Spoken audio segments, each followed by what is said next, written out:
आयुक्तालय कॉलेज शिक्षा राजस्थान के इस प्लेटफॉर्म ज्ञान सुधा सक्सेस साथी में आपका एक बार फिर से स्वागत है। आइए आज हम करते हैं जैम केमिस्ट्री के इनऑर्गेनिक के कुछ एमसीक्यूज़। इससे पहले कि हम सबसे पहला एमसीक्यू करें, आइए याद कर लेते हैं आयोनाइजेशन एनर्जी के बारे में कुछ बातें। Ionization energy is the measure of energy needed to pull a particular electron away from the attraction of the nucleus.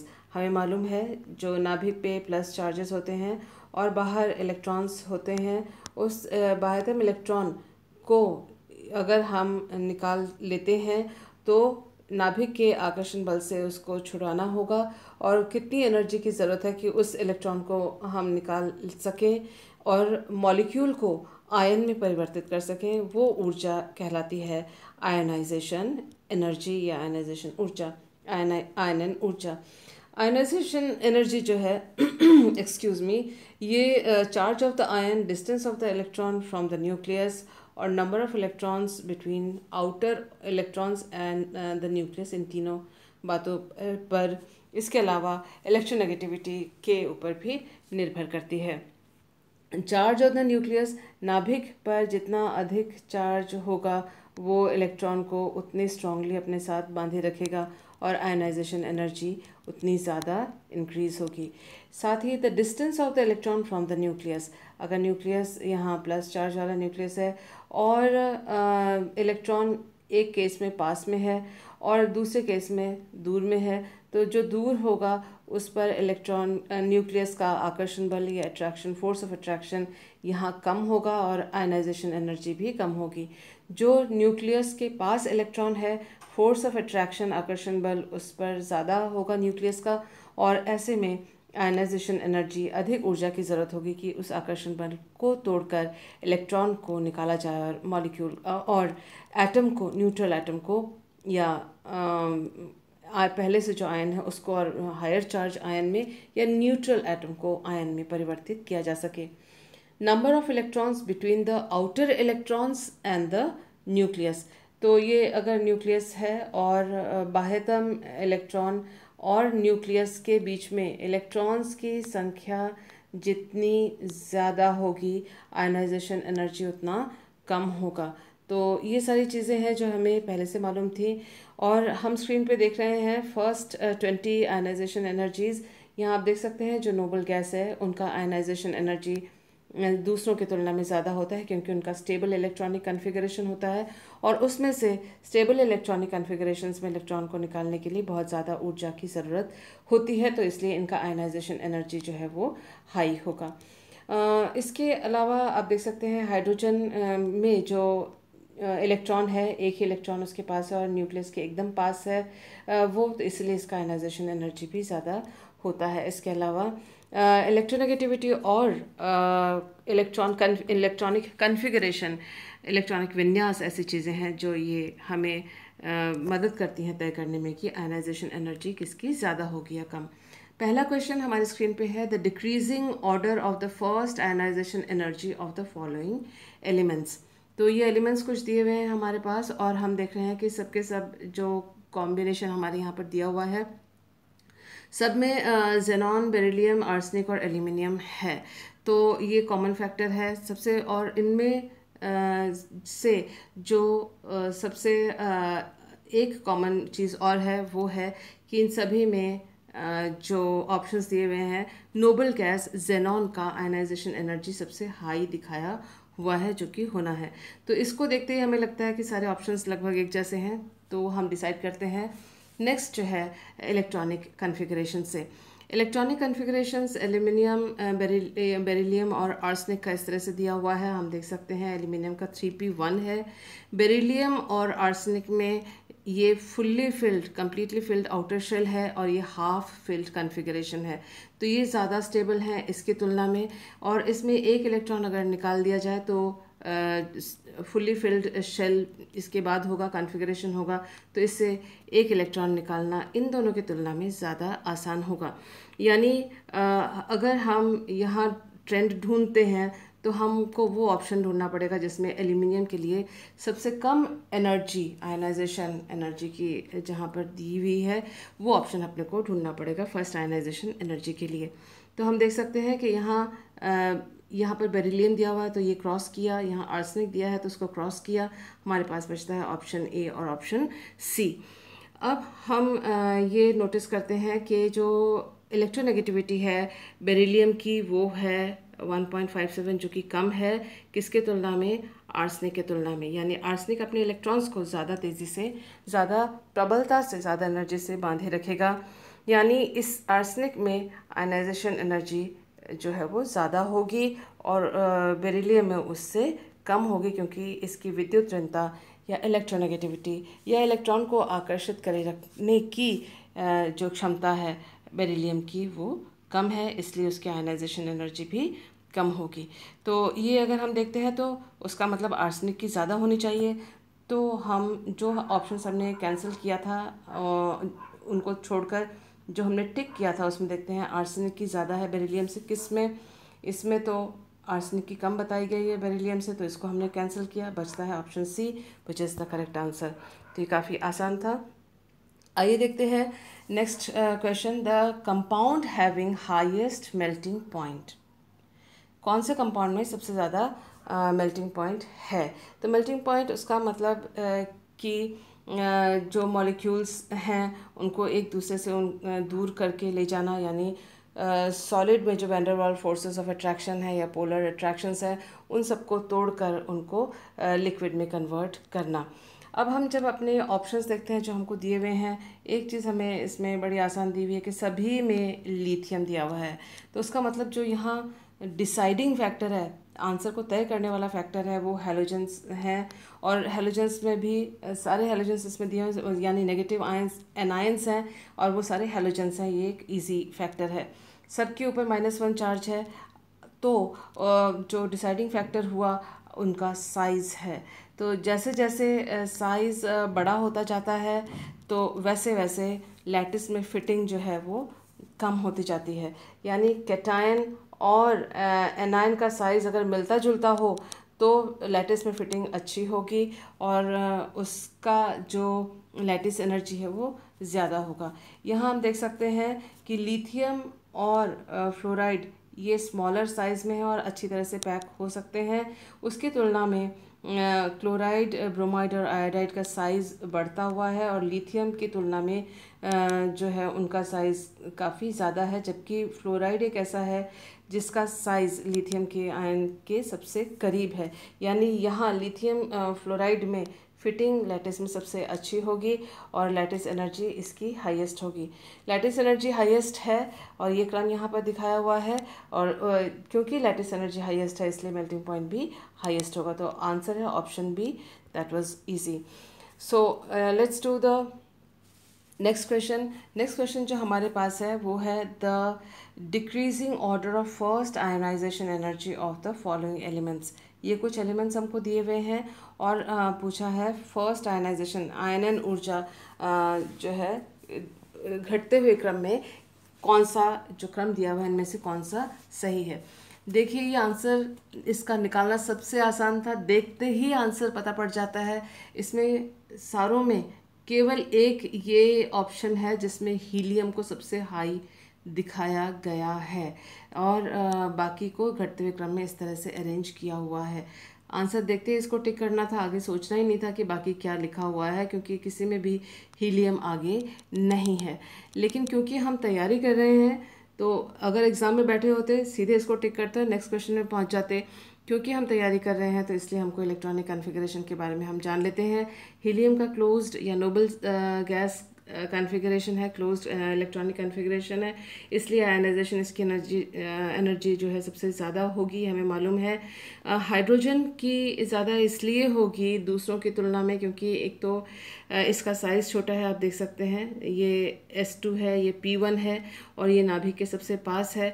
और इनके जो है बेरिलियम इसमें S में है, क्लोज्ड शेल इलेक्ट्रॉनिक कॉन्फ़िगरेशन है, तो बोरोन की तुलना में इसमें से इलेक्ट्रॉन निकालना मुश्किल होगा क्योंकि इसका जो 2s2 क्लोज्ड इलेक्ट्रॉनिक कॉन्फ़िगरेशन है वो ख़त्म हो जाएगा, इसलिए ज़्यादा एनर्जी की ज़रूरत होगी। बोरॉन में P1 है, ना तो ये हाफ फिल्ड है ना तो ये फुल्ली फिल्ड है, और ये बोरॉन की बेरिलियम की तुलना में जो नाभिक से इलेक्ट्रॉन ये दूर भी है, इसलिए इसकी आयनाइजेशन एनर्जी जो है वो सबसे कम होगी। तो इस तरह से यही क्रम दिया हुआ है यहाँ पर, जैसा इलेक्ट्रॉनिक कॉन्फ़िगरेशन का क्रम है, तो इनके बारे में हमने जान लिया। लेकिन अगर हम एग्ज़ाम में बैठे हुए होते, जैसे ही हमने हीलियम को देखा, बाकी यहाँ पर कोई और नोबल गैस नहीं है, तो हमने सिर्फ इसको टिक करना था और आगे बढ़ जाना था। आइए करते हैं next question. The decreasing order of ionic nature of the following compounds is. तो ये कुछ हमको कंपाउंड्स दिए हुए हैं और हमसे पूछा है कि इनका आयोनिक नेचर में घटाव, आयोनिक नेचर किस में सबसे ज़्यादा कम है, घटाव किस में ज़्यादा कम है। इसको थोड़ा सा आप सोच के इस क्वेश्चन को देखिए दोबारा। वो ये है कि decreasing order of ionic nature, सबसे कम, सबसे कम आयोनिक नेचर में डिक्रीज किस में है। तो इसमें सबसे कम आयनिक नेचर में डिक्रीज है, यानी इसमें आयनिक नेचर सबसे अधिक है। आयनिक प्रकृति में कमी किस में ज़्यादा है? आयनिक प्रकृति में कमी लिथियम आयोडाइड में सबसे ज़्यादा है। इसको तय करने के लिए फायंस रूल का इस्तेमाल किया जाता है। हमें मालूम है कि अगर कैटायन का साइज़ ज़्यादा हो तो आयनिक प्रकृति ज़्यादा होगी, एनायन का साइज़ छोटा हो तो आयनिक प्रकृति ज़्यादा होगी। इसके उल्टे यदि कैटायन का साइज़ छोटा हो तो आयनिक प्रकृति में कमी आएगी। यही इन्होंने पूछा है, आयनिक प्रकृति में कमी किस में ज़्यादा है, किस में कमी बहुत ज़्यादा है। इसमें आयनिक प्रकृति में कमी ज़्यादा है क्योंकि लिथियम, उसके बाद आप देखें लिथियम, सोडियम, पोटेशियम और सीजियम इन्होंने दिया हुआ है। सबसे बड़ा आयन इसमें कौन सा है, कैटायन कौन सा है? सीजियम सबसे बड़ा है। तो इसमें कमी जो है आयनिक प्रकृति में सबसे कम होगी, यानी आयनिक प्रकृति ज़्यादा होगी। आप अगर कैटायन का साइज़ देखें तो लिथियम का साइज़ जो है वो छोटा है, तो यानी आयनिक प्रकृति में इसमें कमी, आयनिक प्रकृति में लिथियम आयोडाइड में कमी सबसे ज़्यादा होगी, क्योंकि इसका कंडीशन आयोनिक कैरेक्टर से जस्ट उल्टा है। एनायन का साइज़ बड़ा है, जबकि आयनिक होने के लिए एनायन स्मॉल होना चाहिए। आयोडाइड सबसे बड़ा है, फ्लोराइड सबसे छोटा है, सीजियम सबसे बड़ा है। तो सबसे बड़ा सीजियम और सबसे छोटा फ्लोराइड, तो ये दोनों जो कंडीशंस हैं आयनिक प्रकृति के लिए सबसे फेवरेबल हैं। तो इसमें डिक्रीज आयनिक कैरेक्टर में सबसे कम होगा, यानी इसमें आयनिक प्रकृति ज़्यादा होगी। इसी बात को तय करते ध्यान में रखते हुए इस क्वेश्चन को का आंसर हमें निकालना था। कन्फ्यूजन इसमें सिर्फ लैंग्वेज में है। लैंग्वेज को आप ध्यान से पढ़ें समझें तो इसको आराम से सॉल्व कर सकते थे। लिथियम का साइज़ सबसे छोटा है, इसीलिए आयनिक प्रकृति जो है के अनुसार ये फेवरेबल नहीं है, डिक्रीज सबसे ज़्यादा है। तो देखते ही हमको इन दोनों को ऑप्शन को काट देना चाहिए था। पहले और दूसरे ऑप्शन में से आंसर होगा लिथियम का साइज़ सबसे छोटा है, तो स्मॉल कैटायन लार्ज कैटायन की विपरीत बात हो गई। अब बाकी इन दोनों को तो हमने कैंसिल आउट कर दिया। इन दोनों में देखते हैं, देखिए सबसे हाईएस्ट ये है, सबसे लो साइज़ का ये है, तो हाई और लो तो सही जगह पे हैं। बाकी जो यहाँ पर है पोटेशियम और सोडियम के बीच में अंतर है। हमें मालूम है कि सोडियम का साइज़ पोटेशियम से कम है, तो ये जो क्रम है वो ज़्यादा सही है, ना कि ये। तो ऑप्शन है आंसर ए। आइए देखते हैं नेक्स्ट क्वेश्चन। नेक्स्ट क्वेश्चन जो हमारे स्क्रीन पे है, the correct order of ionic radii is. Ionic radii, ion का जो रेडियस है वो कौन सा सही है इन सब में।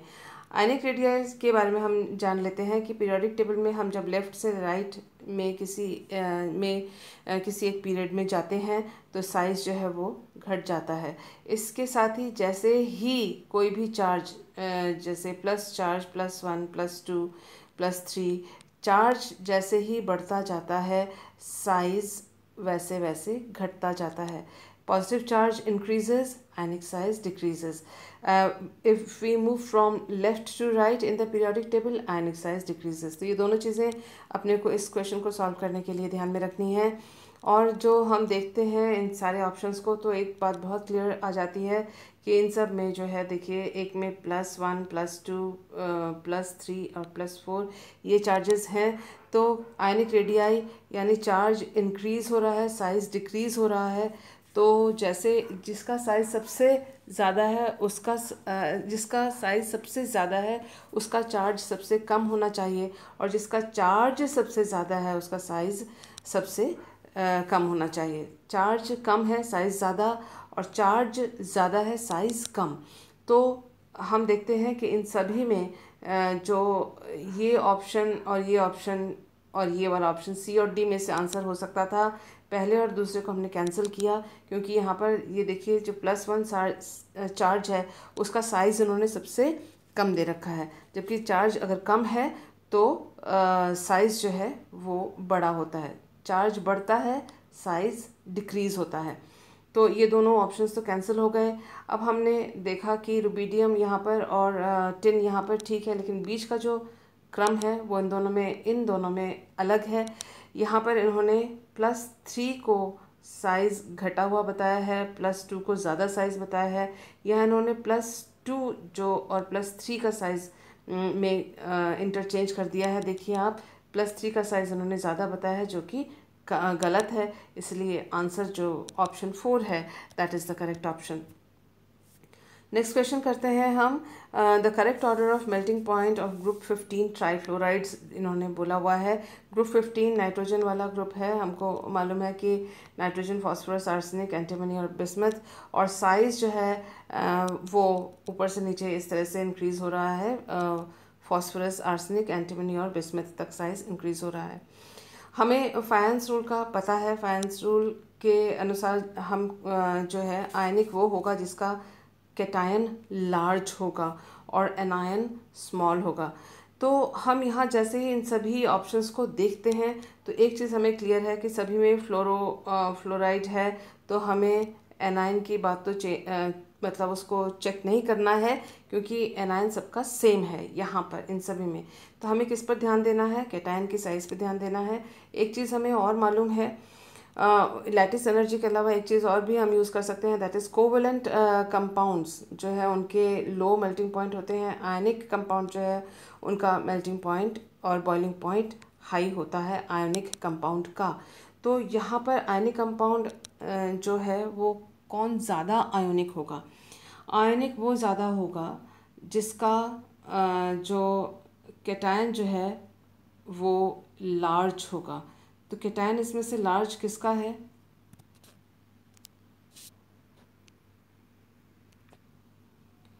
हम देख सकते हैं कैटायन जो लार्ज है वो बिस्मथ का कैटायन साइज़ उसका सबसे ज़्यादा है, सबसे छोटा साइज़ फॉस्फोरस का है।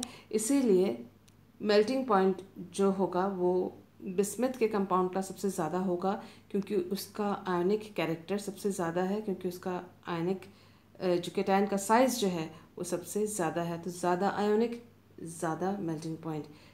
ये साइज़ जो फॉस्फोरस का आयन का वो स्मॉल कैटायन है, तो उसमें आयनिक प्रकृति कम है।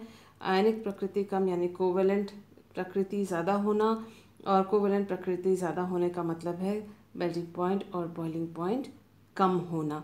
तो अगर हम देखें कि बिस्मथ वाले जो और फॉस्फोरस वाले ये दोनों जो ऑप्शंस हैं वो करेक्ट हो सकते हैं, और ये जो फोर्थ यानी डी ऑप्शन है ये और ये दोनों क्रॉस हो सकते हैं पहली नज़र में।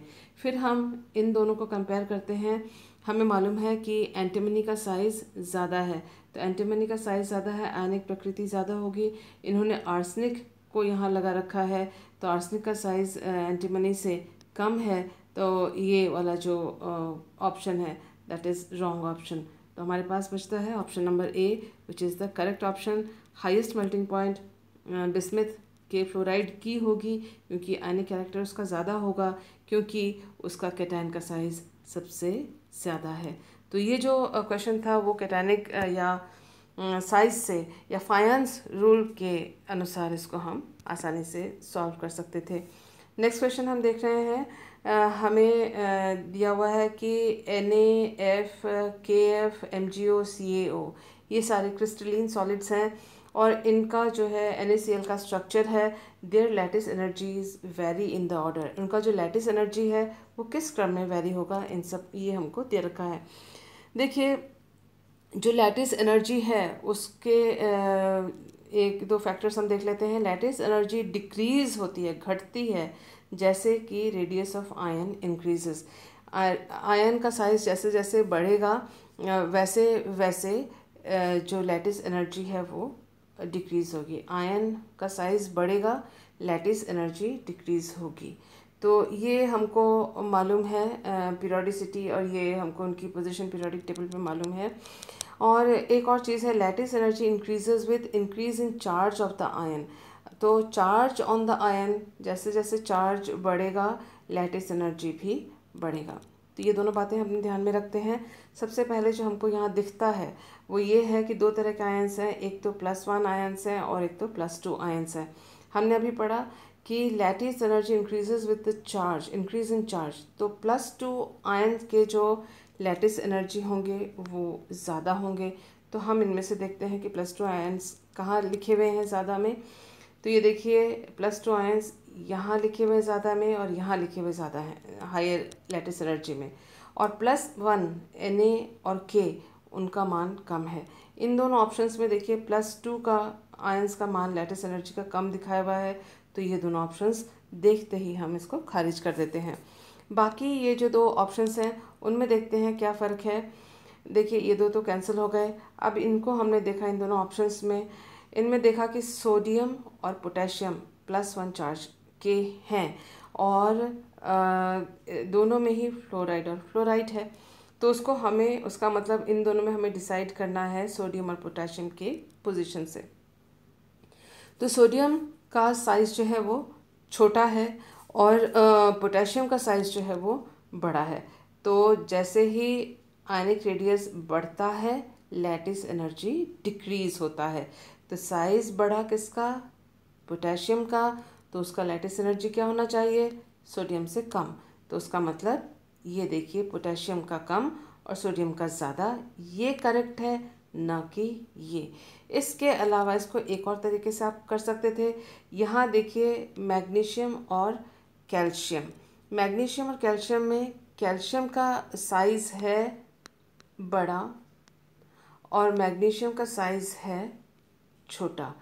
तो हमने अभी क्या पढ़ा था कि साइज़ जैसे है, रेडियस साइज़ बड़ा होगा, लैटिस एनर्जी कम होगी।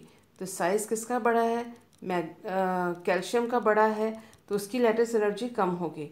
तो यहाँ कैल्शियम का जो लैटिस एनर्जी कम दिखाया है, मैग्नीशियम का ज़्यादा दिखाया है, जबकि यहाँ कैल्शियम का ज़्यादा दिखाया था, दैट वाज रॉन्ग। तो इस तरह से कैंसिल करते हुए हम इस आंसर तक पहुँच सकते हैं, या तो इन दोनों को कंपेयर करके या तो इन दोनों को कंपेयर करके। सारों को कंपेयर बिल्कुल नहीं करना है एग्जामिनेशन में। जैसे ही आंसर अपने को सही मिलता है, नेक्स्ट क्वेश्चन में अपने को जंप कर लेना है, उसको सॉल्व करने लग जाना है। तो मुझे उम्मीद है आज की जो ये वीडियो है आपके काम आई होगी, यूज़फुल रही है। Thank you for being with me.